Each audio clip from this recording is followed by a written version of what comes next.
L'objet de la rencontre d'aujourd'hui, c'est une réflexion sur un thème dans le cadre d'un colloque international, Sédhiou, Histoire, Culture et Développement.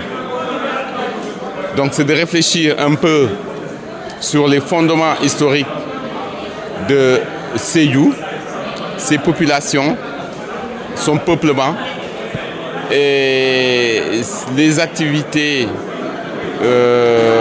qui ont pu mettre en branle une certaine culture qui s'est répandue un peu dans tout le Sénégal, et aussi évaluer les potentialités, faire le point, un état des lieux, réfléchir sur comment valoriser tout ce potentiel pour vraiment impulser encore davantage le développement de Sédhiou. Alors, pendant ce lancement, nous avons bien sûr, au-delà des discours, assisté à une très belle leçon inaugurale du professeur Abdoulaye Racine Senghor, qui décidément nous a appris énormément de choses sur l'histoire de Sédhiou. Mais essentiellement sur le rôle que Sédhiou a joué dans l'islamisation du Sénégal, qui est peut-être souvent mal méconnu.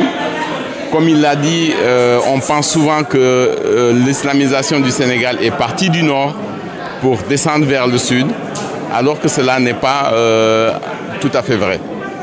Voilà, et c'est un des enseignements de cette leçon inaugurale. Alors, il a parlé bien sûr des autorités déjà historiques, religieuses, comme El Hadj Amadou Dème de Sokone, qui serait donc né dans le Sédhiou, les familles maraboutiques Cissé qu'on retrouve jusqu'à Pire dans le nord, dont l'origine est à Sédhiou, les liens entre le Saloum et le Pakao, etc.